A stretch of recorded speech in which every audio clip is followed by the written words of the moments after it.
আসসালামু আলাইকুম। প্রিয় শিক্ষার্থীরা, আশা করি তোমরা ভালো আছো, সুস্থ আছো। আমি আল্লাহর মতে ভালো আছি। বিশ্বব্যাপী করোনা পরিস্থিতির কারণে স্বাভাবিক শিক্ষা কার্যক্রম পরিচালনা ব্যাহত হয়। শিক্ষা মন্ত্রণালয়ের নির্দেশনা মোতাবেক দৌলতপুর দিবানিশু কলেজের সুযোগ্য অধ্যক্ষ মহোদয়ের সার্বিক তত্ত্বাবধানে অনলাইন ক্লাসের ব্যবস্থা করা হয়েছে, যাতে করে তোমরা ঘরে বসে পড়ালেখা চালিয়ে যেতে পারো। তো আমাদের অনলাইন ক্লাসের পাঠদান সবাইকে দেখার আমন্ত্রণ জানিয়ে শুরু করছি। আমি মোহাম্মদ নাহিদুজ্জামান, প্রভাষক ফিনান্স, দৌলতপুর কলেজ, দিবানিশু, দৌলতপুর, খুলনা। তা আমি আজকে পড়াবো একাদশ ও দ্বাদশ শ্রেণীর ফিনান্স, ব্যাংকিং ও বিমা প্রথম পত্র বইয়ের ষষ্ঠ অধ্যায় থেকে। তাদের নাম হচ্ছে দীর্ঘমেয়াদী অধ্যয়ন। তো দীর্ঘমেয়াদী অধ্যয়নে আমরা আজকে শিখবো হচ্ছে বন্ডের মূল্য নির্ণয়। বন্ডের মূল্য নির্ণয়ের চিরস্থায়ী বন্ডের মূল্য নির্ণয় আমরা আজকে শিখবো। বন্ডের মূল্য নির্ণয়ের ক্ষেত্রে সাধারণত মূল্যায়ন প্রক্রিয়া অনুযায়ী বন্ড সাধারণত coupon bond, zero coupon bond এবং চিরস্থায়ী বন্ডে বিভক্ত। তো আমরা আজকে শিখবো হচ্ছে চিরস্থায়ী বন্ডের মূল্য নির্ণয়। তো আমরা প্রথমে জেনে নিই দীর্ঘমেয়াদী অধ্যয়ন কি। সাধারণত 5 বছরের ঊর্ধ্বে যে কোনো সময়কালের জন্য যে অধ্যয়ন করা হয় সেটা হচ্ছে দীর্ঘমেয়াদী অধ্যয়ন। সাধারণত স্থায়ী ব্যয় যেমন ভূমি, দালান কোটা, যন্ত্রপাতি, আসবাবপত্র ইত্যাদি ক্রয় করার জন্য দীর্ঘমেয়াদী অধ্যয়ন করা হয়ে থাকে। তাহলে দীর্ঘমেয়াদী অধ্যয়ন হচ্ছে সাধারণত 5 বছরের ঊর্ধ্বে যে কোনো সময়কালের জন্য যে অধ্যয়ন করা হয় সেটা হচ্ছে দীর্ঘমেয়াদী অধ্যয়ন। তো একটি বন্ড মেয়াদ পূর্তি পর্যন্ত ধরে রাখলে তা থেকে যে পরিমাণ সুদ পাওয়া যাবে এবং মেয়াদ শেষে যে মূল্য পাওয়া যায় তার বর্তমান মূল্যকে বন্ডের মূল্য বলা হয়। তা মূল্যায়ন প্রক্রিয়া অনুযায়ী বন্ড সাধারণত coupon bond, zero coupon bond এবং চিরস্থায়ী বন্ডে বিভক্ত। তা আজকে আলোচনা করব চিরস্থায়ী বন্ড নিয়ে। তো অসীম সময়ের জন্য যে বন্ড ইস্যু করা হয় তাকে চিরস্থায়ী বন্ড বলে। অর্থাৎ চিরস্থায়ী বন্ডের ক্ষেত্রে কোনো মেয়াদকাল বা পরিশোধকাল উল্লেখ থাকে না। এক্ষেত্রে বন্ড হোল্ডাররা, অর্থাৎ যারা এই বন্ডটি ক্রয় করবেন, তারা নির্দিষ্ট হারে সুদ পেয়ে থাকে। তা চিরস্থায়ী বন্ডের মূল্য নির্ণয় সূত্রটি আমরা প্রথমেই শিখব। ভিবি সমান সমান আই ভাগ কেডি। এটা হচ্ছে চিরস্থায়ী বন্ডের মূল্য নির্ণয় সূত্র। ভিবি সমান সমান উপরে আই নিচে কেডি। তা চিরস্থায়ী বন্ড হচ্ছে যে অসীম সময়ের জন্য, অসীম সময়কালের জন্য যে বন্ড ইস্যু করা হয় সেটা হচ্ছে চিরস্থায়ী বন্ড। চিরস্থায়ী বন্ডের ক্ষেত্রে কোনো মেয়াদকাল বা পরিশোধকাল উল্লেখ থাকে না। এক্ষেত্রে বন্ড হোল্ডাররা একটা নির্দিষ্ট হারে সুদ পেয়ে থাকে। তা চিরস্থায়ী বন্ডের সূত্রটি হচ্ছে এরকম। চিরস্থায়ী বন্ডের মূল্য নির্ণয় করার জন্য আমাদের সূত্রটা অবশ্যই মনে রাখতে হবে। ভিবি সমান সমান উপরে আয়, নিচে কেডি বড় আয়। ভিবি হচ্ছে ভ্যালু অফ পারপেচুয়াল বন্ড, অর্থাৎ চিরস্থায়ী বন্ডের মূল্য। তারপরে আয় হচ্ছে অ্যামাউন্ট অফ ইন্টারেস্ট, অর্থাৎ সুদের পরিমাণ। কেডি হচ্ছে কস্ট অফ ডেপ্ট বা ঋণের ব্যয়। কস্ট অফ ডেপ্ট বা ঋণের ব্যয়, এটা হচ্ছে ভ্যালু অফ পারপেচুয়াল বন্ড। আর হচ্ছে অ্যামাউন্ট অফ ইন্টারেস্ট। আর কেডি হচ্ছে কস্ট অফ ডেপ্ট বা ঋণের ব্যয়। আমরা এগুলো মুছে তারপরে বিস্তারিত লিখি এখানে।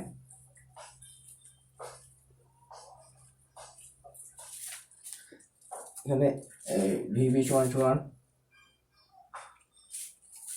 ভ্যালু অফ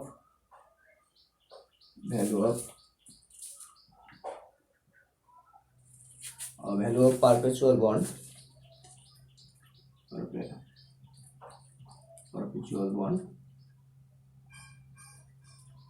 বা চিরস্থায়ী বন্ডের মূল্য। এটা হচ্ছে ভ্যালু অফ ভিবি হচ্ছে ভ্যালু অফ পারপেচুয়াল বন্ড বা হচ্ছে চিরস্থায়ী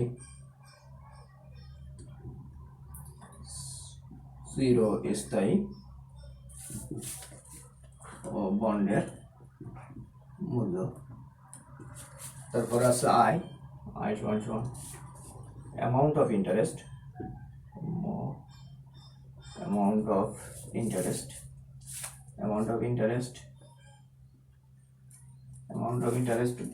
বা সুদের পরিমাণ।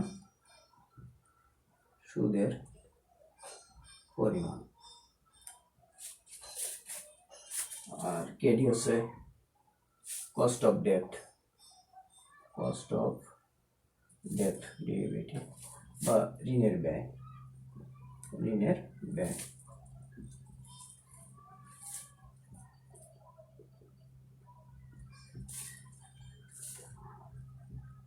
তাহলে আমরা লিখছি আছে চিরস্থায়ী বন্ডের মূল্য নির্ণয় সূত্র। ভিবি আছে value of bond, perpetual bond বা চিরস্থায়ী বন্ডের মূল্য, আর আছে অ্যামাউন্ট অফ ইন্টারেস্ট বা সুদের পরিমাণ, কেটি হচ্ছে কস্ট অফ ডেট বা ঋণের ব্যয়। তা আমরা এই সূত্রটি এখন দুইটা অঙ্ক করব, তাহলে ক্লিয়ার হয়ে যাবে। তা আমাদের অঙ্কগুলো করার জন্য সূত্র অবশ্যই মনে রাখতে হবে। তো এই অধ্যায় হচ্ছে বন্ডের মূল্যায়ন প্রক্রিয়া অনুযায়ী সাধারণত তিন ধরনের বন্ড হয়ে থাকে। একটা হচ্ছে কুপন বন্ড, আর একটা হচ্ছে জিরো কুপন বন্ড, আর একটা হচ্ছে চিরস্থায়ী বন্ড। তা আমরা আজকে হচ্ছে চিরস্থায়ী বন্ডের মূল্য নির্ণয় শিখবো। পরবর্তী ক্লাসগুলোতে কুপন বন্ড এবং জিরো কুপন বন্ডের মূল্য নির্ণয় আমরা শিখবো। তো আজকে শিখবো হচ্ছে চিরস্থায়ী বন্ডের মূল্য নির্ণয়। তো চিরস্থায়ী বন্ডের মূল্য নির্ণয়ের জন্য সূত্রটা অবশ্যই মনে রাখতে হবে। ভিবি সমান সমান উপরে আয়, নিচে কেডি। তো চিরস্থায়ী বন্ডের ক্ষেত্রে হচ্ছে কোনো মেয়াদকাল থাকে না, অর্থাৎ অসীম সময়ের জন্য এটা ইস্যু করা হয়, জন্যকে চিরস্থায়ী বন্ড বলে। আর চিরস্থায়ী বন্ডের ক্ষেত্রে হচ্ছে বন্ড হোল্ডাররা নির্দিষ্ট হারে সুদ পেয়ে থাকে, এটা পরিশোধ করা হয় না, পরিশোধকালে উল্লেখ থাকে না। আমরা এখন দুটো অঙ্ক লিখবো, লিখে তারপরে সমাধান করব। তো এটা মুছে দিই।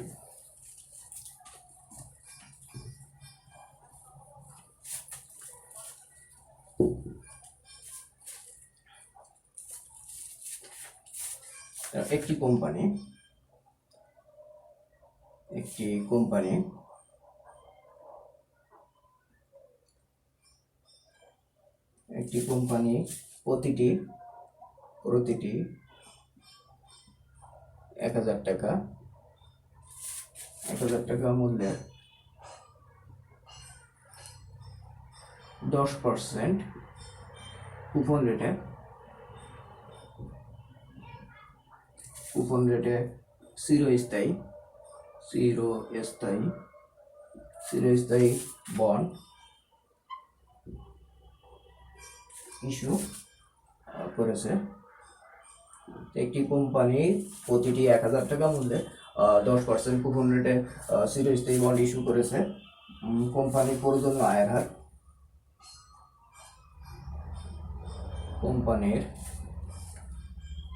প্রয়োজনীয় আয়ের হার, প্রয়োজনীয় আয়ের হার 15%। চিরস্থায়ী বন্ডের মূল্য কত হবে? চিরস্থায়ী বন্ডের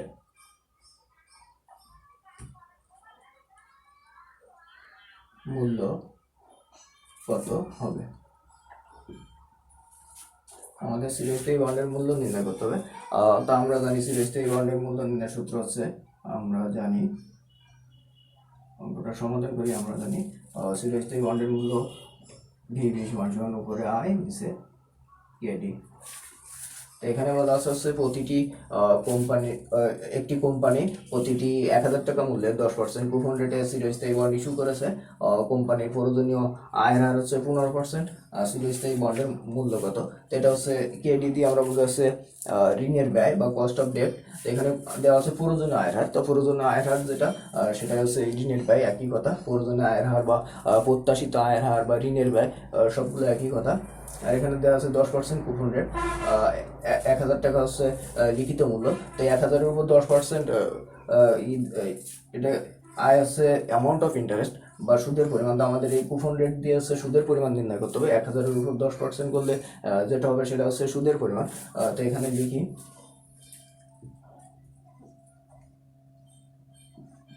এখানে সুদের পরিমাণ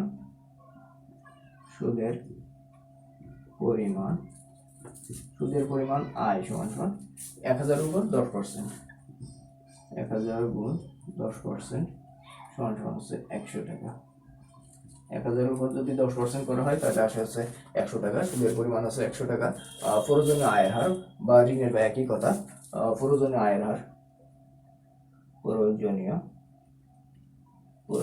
আয়ের হার কেডি সমান সমান হচ্ছে, এখানে দেওয়া আছে 15%। 15% সমান সমান 0.15। একে পরিণত করতে হবে। 100 টাকা 15 টাকা, তাহলে 1 টাকা হচ্ছে 0.15 টাকা। আমাদের নির্ণয় করতে হবে হচ্ছে চিরস্থায়ী বন্ডের মূল্য নির্ণয় করতে হবে। চিরস্থায়ী বন্ডের মূল্য ভিবি সমান, এটা আমাদের নির্ণয় করতে হবে। তো আমরা এখন এখানে মান বসাই। সুদের পরিমাণ 100 টাকা, নিচে হলো প্রয়োজনীয় আয়ের হার 0.15, তাহলে 100কে ভাগ দিতে হবে হচ্ছে 0.15 দিয়ে। 100 ভাগ 0.15, তাহলে মান আসে হচ্ছে 666 অর্থাৎ 666 টাকা 67 পয়সা। আমরা পেয়ে গেলাম হচ্ছে চিরস্থায়ী বন্ডের মূল্য। এখানে একটি কোম্পানি প্রতিটি 1000 টাকা মূল্যের 10% কুপন রেটে চিরস্থায়ী বন্ড ইস্যু করেছে। কোম্পানির প্রয়োজনে আয়ের হার 15%। তাহলে চিরস্থায়ী বন্ডের মূল্য কত হবে? তা চিরস্থায়ী বন্ডের মূল্য হবে হচ্ছে 666 টাকা, 666.67 টাকা। তাই অঙ্কগুলো খুবই সহজ, আমাদের সূত্র মনে রাখতে হবে অঙ্কগুলো করার জন্য। তাহলে সূত্র হচ্ছে ভিবি সমান উপরে আয় নিচে কেডি। ভিবি হচ্ছে ভ্যালু অফ বন্ড বা পারপেচুয়াল বন্ড বা চিরস্থায়ী বন্ডের মূল্য, আয় হচ্ছে অ্যামাউন্ট অফ ইন্টারেস্ট বা সুদের পরিমাণ, কেডি হচ্ছে কস্ট অফ ডেট বা ঋণের ব্যয়। তাই এখানে দেওয়া আছে প্রয়োজনীয় আয়ের হার। তো প্রয়োজনীয় আয়ের হার যা ঋণের ব্যয় তাই, আবার প্রত্যাশিত আয়ের হার সবগুলো একই কথা। তো অঙ্কটা আমরা শিখলাম। আরেকটা অঙ্ক লিখবো। এখানে কিছুই না, শুধুমাত্র যে কুপন রেট থাকে ওইটা লিখিত মূল্যের উপর ধরতে হবে, ধরে হচ্ছে বের করতে হবে, আমাদের সুদের পরিমাণ বের করতে হবে, আর কেডি প্রত্যাশিত আয়ের হার বা প্রয়োজনীয় আয়ের হার বা ঋণের ব্যয় যেটা দেওয়া থাকবে সেটাকে হচ্ছে একে পরিণত করতে হবে। এখানে 100 টাকা হচ্ছে 15 টাকা, তাহলে 1 টাকায় কত? 15কে যদি 100 দিয়ে ভাগ দেওয়া হয় তাহলে আসে হচ্ছে 0.15। তখন আরেকটা অঙ্ক লিখে তার সমাধান করবো। আমরা শিখছি হচ্ছে চিরস্থায়ী বন্ডের মূল্য নির্ণয়। পরবর্তী ক্লাসগুলোতে আমরা কুপন বন্ড, তারপর হচ্ছে জিরো কুপন বন্ডের মূল্য নির্ণয় শিখবো। আজকে শিখছি হচ্ছে চিরস্থায়ী বন্ডের মূল্য নির্ণয়। চিরস্থায়ী বন্ডের ক্ষেত্রে কোনো পরিশোধকাল দেওয়া থাকে না বা মেয়াদকাল দেওয়া থাকে না। এটা হচ্ছে বন্ড হোল্ডাররা একটা নির্দিষ্ট হারে সুদ পেয়ে থাকে। এরপরের অঙ্কটা লিখি। মিস্টার রহমান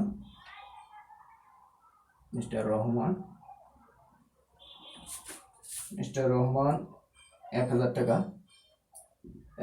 টাকা মূল্যের বন্ড কিনতে ইচ্ছুক, যার জন্য প্রতি বছর 12% হারে সুদ পাবেন।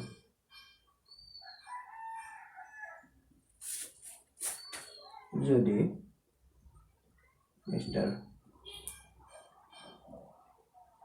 মিস্টার রহমানের প্রত্যাশিত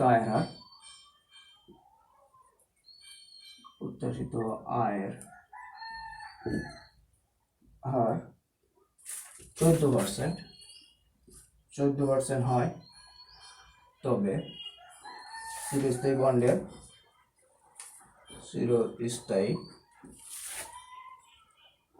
বন্ডের মূল্য কত হবে?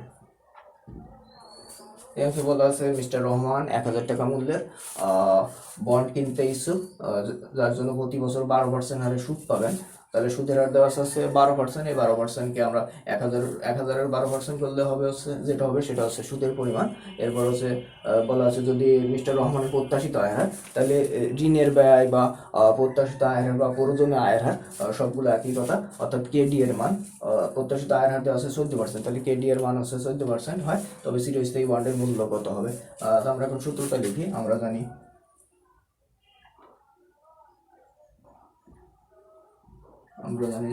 চিরস্থায়ী বন্ডের মূল্য,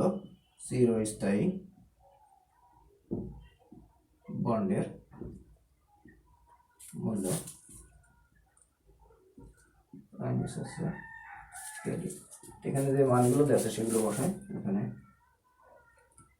এখানে দেওয়া আছে আমরা প্রথমে বের করবো হচ্ছে সুদের পরিমাণ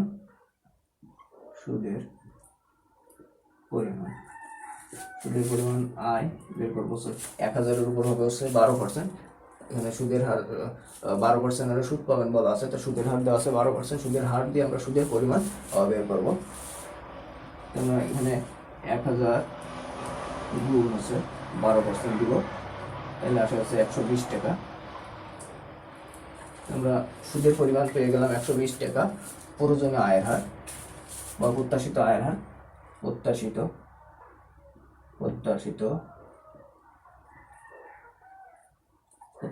আয়ের হার কেডি সমান সমান হচ্ছে 14%, সমান সমান 0.14। আমাদের নির্ণয় করতে হচ্ছে চিরস্থায়ী বন্ডের মূল্য নির্ণয় করতে হবে, ভিবি সমান, এটা আমাদের নির্ণয় করতে হবে। এখন আমরা মান বসাই। সুদের পরিমাণ দেওয়া আছে, আমরা পেয়েছি হচ্ছে যেহেতু 12% সুদের হার দেওয়া আছে, তাহলে সুদের পরিমাণ হয়েছে 120 টাকা। 120 টাকা আর কেডি বা প্রয়োজনীয় প্রত্যাশিত আয়ের হার দেওয়া আছে 0.14। আমরা এখন 120কে ভাগ দিব হচ্ছে 0.14 দিয়ে। 120 ভাগ হচ্ছে 0.14, তাহলে মান আসছে 857.14 টাকা। 857.14 টাকা। তো আমরা পেয়ে গেলাম হচ্ছে চিরস্থায়ী বন্ডের মূল্য। এখানে বলা ছিল প্রতিটি বন্ডের লিখিত মূল্য দেওয়া ছিল 1000 টাকা, সুদের হার দেওয়া ছিল 12%, প্রত্যাশিত আয়ের হার দেওয়া ছিল 14%। তা দিয়ে আমরা হচ্ছে চিরস্থায়ী বন্ডের মূল্য নির্ণয় করলাম। তা চিরস্থায়ী বন্ডের মূল্য নির্ণয় সূত্র হচ্ছে ভিবি সমান সমান উপরে আয় নিচে কেডি। ভিবি হচ্ছে ভ্যালু অফ পারপেচুয়াল বন্ড বা চিরস্থায়ী বন্ডের মূল্য, আয় আছে অ্যামাউন্ট অফ ইন্টারেস্ট বা সুদের পরিমাণ, কেডি হচ্ছে কস্ট অফ ডেপ্ট অর্থাৎ ঋণের ব্যয় বা প্রত্যাশিত আয়ের হার বা প্রয়োজনীয় আয়ের হার, সবগুলো একই কথা। তা আমাদের এই অঙ্কগুলো করার জন্য সূত্রটা মনে রাখতে হবে। প্রধানত সূত্র যদি মনে থাকে তাহলে অঙ্ক করতে পারবো। তাই আজকে অধ্যায় ছিল হচ্ছে ষষ্ঠ অধ্যায়, ফিনান্স ব্যাংকিং ও বীমা প্রথম পত্র বইয়ের ষষ্ঠ অধ্যায়ের নাম হচ্ছে দীর্ঘমেয়াদী অধ্যয়ন। তার দীর্ঘমেয়াদী অধ্যয়ন হচ্ছে সাধারণত 5 বছরের ঊর্ধ্বে যে কোনো সময়কালের জন্য যে অধ্যয়ন করা হয় সেটা হচ্ছে দীর্ঘমেয়াদী অধ্যয়ন। দীর্ঘমেয়াদী অধ্যয়ন করা হয়েছে সাধারণত স্থায়ী ব্যয়, যেমন ভূমি, দালান কোটা, যন্ত্রপাতি, আসবাবপত্র ইত্যাদি ক্রয় করার জন্য দীর্ঘমেয়াদী অধ্যয়ন করা হয়ে থাকে। আর মূল্যায়ন প্রক্রিয়া অনুযায়ী বন্ড সাধারণত coupon bond, zero coupon bond এবং চিরস্থায়ী বন্ডে বিভক্ত। তো আমরা আজকে শিখলাম হচ্ছে চিরস্থায়ী বন্ড। তা চিরস্থায়ী বন্ডের ক্ষেত্রে হচ্ছে অসীম সময়ের জন্য যে বন্ড ইস্যু করা হয় সেটা হচ্ছে চিরস্থায়ী বন্ড। আর চিরস্থায়ী বন্ডের ক্ষেত্রে হচ্ছে কোনো মেয়াদকাল থাকে না বা সময় দেওয়া থাকে না। এক্ষেত্রে বন্ড হোল্ডাররা নির্দিষ্ট হারে একটা সুদ পেয়ে থাকে। তো একটি বন্ড মেয়াদ পূর্তি পর্যন্ত ধরে রাখলে তা থেকে যে পরিমাণ সুদ পাওয়া যাবে এবং মেয়াদ শেষে যে মূল্য পাওয়া যাবে তার বর্তমান মূল্যকে বন্ডের মূল্য বলা হয়। তা বন্ডের মূল্যায়ন প্রক্রিয়া অনুযায়ী বন্ড হচ্ছে 3 রকম, একটা হচ্ছে coupon bond, zero coupon bond, আর একটা হচ্ছে চিরস্থায়ী বন্ড। তো আমরা আজকে শিখলাম হচ্ছে চিরস্থায়ী বন্ড। তো আমরা পর্যায়ক্রমে কুপন বন্ড এবং জিরো কুপন বন্ডও শিখবো। তো আজকে শিখলাম হচ্ছে চিরস্থায়ী বন্ড। তো চিরস্থায়ী বন্ডের ক্ষেত্রে আবারও বলি, এর ক্ষেত্রে কোনো মেয়াদ বা সময়ের উল্লেখ থাকে না। বন্ড হোল্ডাররা একটি নির্দিষ্ট হারে সুদ পেয়ে থাকে এই বন্ডের ক্ষেত্রে। তাই অধ্যয়নের নাম ছিল হচ্ছে দীর্ঘমেয়াদী অধ্যয়ন। তো দীর্ঘমেয়াদী অধ্যয়ন হচ্ছে যে অধ্যয়ন 5 বছরের ঊর্ধ্বে যে কোনো সময়কালের জন্য করা হয় সেটা হচ্ছে দীর্ঘমেয়াদী অধ্যয়ন। তার দীর্ঘমেয়াদী অধ্যয়নের বাকি এই অধ্যায় থেকে বন্ডের মূল্যায়ন প্রক্রিয়ায় যে বন্ডগুলো আছে, জিরো কুপন বন্ড, তারপরে কুপন বন্ড, এগুলো আমরা পরবর্তী ক্লাসে শিখবো। তো আজকের ক্লাস হচ্ছে এ পর্যন্ত। সবাইকে ধন্যবাদ জানিয়ে শেষ করছি। আসসালামু আলাইকুম।